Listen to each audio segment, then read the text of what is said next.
Hello दोस्तों, अस्सलाम वालेकुम and welcome to my channel world of reality. दोस्तों, हर साल बेशुमार लोग पाकिस्तान से यूरोप जाने की कोशिश करते हैं। एक तरीका तो कानूनी होता है और यही सही तरीका है, लेकिन एक तरीका गैर कानूनी भी है जिसे डंकी कहते हैं। ये एक्चुअली लफ्ज़ डोंकी है, मगर इसे डंकी ही कहा जाता है। इस वीडियो में आप इसी ख़तरनाक सफ़र के बारे में जानेंगे। दोस्तों, डंकी के ज़रिए यूरोप जाने का रूट पाकिस्तान से ईरान है और ईरान से तुर्की और तुर्की से यूनान और इटली है। और इसी तरह से जाने वाले लड़के पाकिस्तान में मौजूद एजेंट से रब्ता करते हैं। ये एजेंट्स इन लड़कों से लाखों रुपए वसूल करते हैं और ये इन लोगों को ऐसे सफ़र पर रवाना कर देते हैं जहाँ से ज़रूरी नहीं कि इंसान ज़िंदा वापस लौटे। अपनी फैमिली के लिए पैसे कमाने के लिए ये लड़के अपनी जान से भी खेल जाते हैं। दोस्तों, सबसे पहले इस रूट में लड़कों को क्वेटा में जमा होना पड़ता है और क्वेटा से इनको ईरान का बॉर्डर क्रॉस करवाया जाता है, जिसे ताफ्तान बॉर्डर कहते हैं। क्वेटा से ईरान तक का सफ़र भी कोई आसान काम नहीं होता। लोगों को एक ओपन डाले में डाल दिया जाता है जिसमें लोग भरे हुए होते हैं। ये डाला दुश्वार रास्तों पर बहुत तेज़ी से चल रहा होता है और कई दफ़ा ऐसा भी हुआ है कि इस डाले से लड़के गिर जाते हैं और शदीद ज़ख्मी हो जाते हैं। बहरहाल एक जगह पहुंचकर इनको डाले से उतार लिया जाता है जहां ये रात बसर करते हैं। इनको खुले आसमान के तले ही ये रात गुजारनी होती है। दोस्तों, अगली सुबह इनके लिए एक नया इम्तिहान शुरू होता है और इनको एक ऊंचे पहाड़ पर चढ़ाई करनी होती है। दरअसल ये इसी तरह ईरान में एंटर होते हैं। दोस्तों, ये रास्ता इतना ख़तरनाक होता है कि यहाँ जगह जगह इंसानी ढांचे पड़े होते हैं।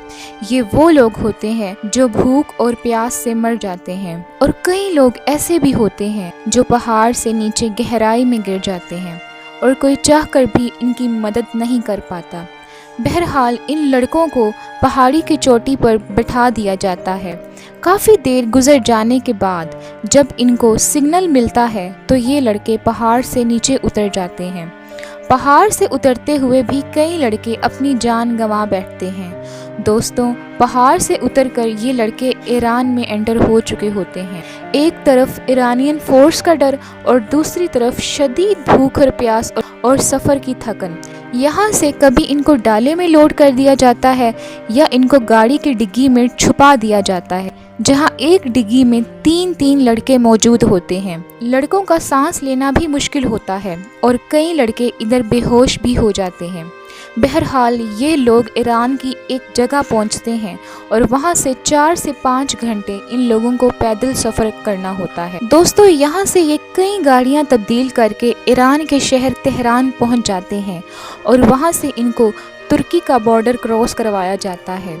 ये काम भी बहुत मुश्किल है। तुर्की ईरान बॉर्डर पर फौजी पहरा दे रहे होते हैं, इसलिए इन लोगों को भाग कर बॉर्डर क्रॉस करना पड़ता है।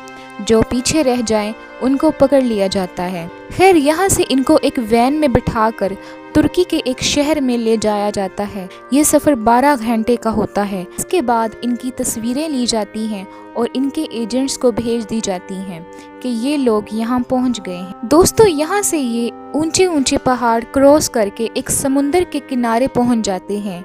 यहाँ ये लोग छुप कर बैठ जाते हैं और यहाँ से इनको एक गाड़ी में लोड करके एक गांव में उतार दिया जाता है।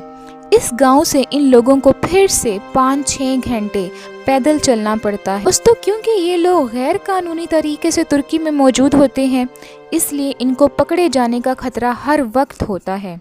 खैर, तुर्की से इनको यूनान यानी ग्रीस और इटली जाना होता है।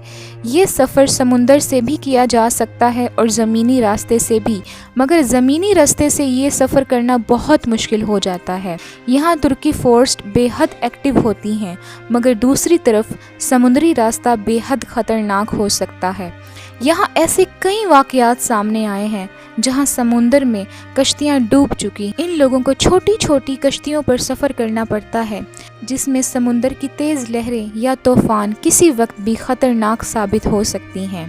یہ سمندری سفر بہت لمبا ہوتا ہے اور ہر وقت ان کو یہ خطرہ بھی ہوتا ہے کہ یونانی فورسز ان لوگوں کو اریسٹ کر سکتی ہیں۔ سمندر کے راستے ہی یہ لوگ یونان اور اٹلی پہنچتے ہیں اور یوں ان کا یہ خطرناک سفر ختم ہو جاتا ہے۔ دوستوں، کوئی نہیں چاہتا ہے کہ وہ اپنا ملک چھوڑ کر غیر قانونی طور پر اتنا خطرناک سفر کرے، لیکن یہ اچھے مستقبل کی تلاش میں ہوتے ہیں۔ بہرحال کسی بھی ملک میں انٹر ہونے کے لیے قانونی راستہ ہی اپنانا چاہیے۔ اس کے متعلق آپ کا کیا خیال ہے؟ کامنٹ کر کے ضرور بتائیے گا۔ دوستوں، اگر آپ کو یہ ریئل سٹوریز اچھی لگی ہوں تو میرے چینل کو ضرور سبسکرائب کریں۔ اللہ حافظ۔